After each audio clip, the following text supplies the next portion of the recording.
Hello friends, welcome to ராமஸ் அரசவை kitchen. நாம் இன்றைக்கி இந்த வீடியோவில் சூப்பரான சட்னி ரெசிபி தான் பார்க்க போகிறோம். இந்த சட்னி நீங்கள் இட்லி, தோசை, பூரி, சப்பாத்தி எல்லாத்துக்குமே ரொம்பவே சூப்பராக இருக்கும். இந்த சட்னி எப்படி செய்யலான்றதை வீடியோக்குள்ளே போய் பார்க்கலாம். அதுக்கு முன்னாடி சேனலை ஃபஸ்ட் டைமாக பார்க்குற ஃப்ரெண்ட்ஸ் சப்ஸ்கிரைப் பண்ண மறந்துடாதீங்க. கூடவே இருக்கிற பெல் ஐக்கானே கிளிக் பண்ணிக்கோங்க. அதில் ஆல் ஆப்ஷனை செலக்ட் பண்ணிக்கோங்க. இந்த சட்னி செய்கிறதுக்கு நம்ம 1/4 கப் அளவுக்கு கடலை மாவு எடுத்துக்கலாம்.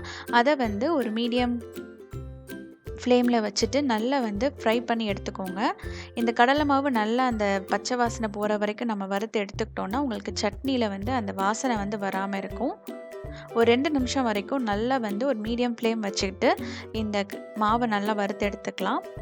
இப்போ நல்லா மாவை வறுத்துட்டோம். இதை தனியாக ஒரு கிண்ணத்தில் நம்ம மாற்றி எடுத்து வச்சுக்கலாம். இந்த மாவு கொஞ்சம் நேரம் ஆறின பிறகு இதில் 1/4 கப் அளவுக்கு தண்ணி சேர்த்துக்கோங்க. கொஞ்சமாக ஃபஸ்ட்டு தண்ணி சேர்த்துக்கலாம். தண்ணி சேர்த்து நல்லா கட்டி இல்லாமல் நல்லா கரைச்சிக்கலாம். இப்போ நல்லா கட்டிகள் இல்லாமல் நல்லா கரைச்ச பிறகு நம்ம இதில் 1 கப் அளவுக்கு தண்ணி சேர்த்துக்கலாம். 1/4 கப் அளவு நீங்கள் கடலை மாவு எடுத்துக்கிட்டிங்கன்னா 1/2 கப் அளவுக்கு தண்ணி சேர்த்துக்கோங்க. நல்லா தண்ணியாக இந்த இதை கரைச்சி எடுத்துக்கலாம். இப்போ சட்னி செய்ய ஆரம்பிக்கலாம். இதுக்கு ஒரு கடாயில் ஒரு 3 டேபிள் ஸ்பூன் அளவுக்கு கடலை எண்ணெய் நம்ம சேர்த்துக்கலாம். எண்ணெய் நல்லா சூடான பிறகு ஒரு 10 வெந்தயம் மட்டும் சேர்த்துக்கோங்க. ரொம்ப கம்மியான அளவு வெந்தயம் சேர்த்துக்கிட்டா போதும். 2 டேபிள் ஸ்பூன் அளவுக்கு கடலை பருப்பு சேர்த்துக்கலாம். இது நல்லா பொரிஞ்ச பிறகு இதில் பார்த்தீங்கன்னா ஒரு 1/4 டீஸ்பூன் அளவுக்கு கடுகு உளுந்த பருப்பு சேர்த்துக்கோங்க. 1/4 டீஸ்பூன் அளவுக்கு சீரகம் சேர்த்துக்கலாம். இதெல்லாம் நல்லா பொரியட்டும். நல்ல ஒரு மீடியம் ஃப்ளேம்லேயே வச்சு செய்யுங்க. நல்லா பொரிஞ்ச பிறகு நாம் இதில் காரத்துக்கு ஏற்ப மிளகாய் வத்தல் சேர்த்துக்கலாம். நான் மிளகாய் வத்தல் சேர்த்துக்கிறேன். நீங்கள் பச்சை மிளகாய் இருந்தால் கூட அதை கூட நீங்கள் கீறி சேர்த்துக்கோங்க.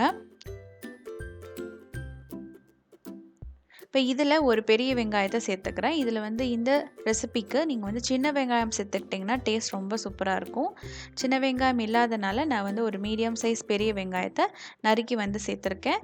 நீங்கள் சின்ன வெங்காயம் சேர்த்துக்கிட்டால் ரொம்பவே நல்லாயிருக்கும். இப்போ வெங்காயம் நல்லா வதங்கிருச்சு. இதில் ஒரு 3 பல் பூண்டு நல்லா கீரி சேர்த்துக்கோங்க. இந்த மாதிரி நறுக்கி நம்ம பூண்டு சேர்த்துக்கலாம். பூண்டு வெங்காயமும் நல்லா வதங்கட்டும். வதங்கின பிறகு 2 தக்காளியை நறுக்கி சேர்த்துக்கலாம்.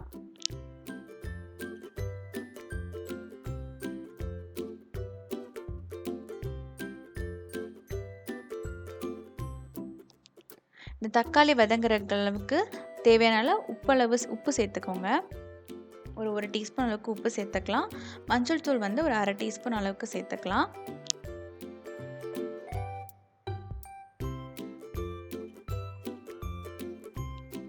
தக்காளி பார்த்தீங்கன்னா நல்லா மசிஞ்சு வெந்துருச்சு.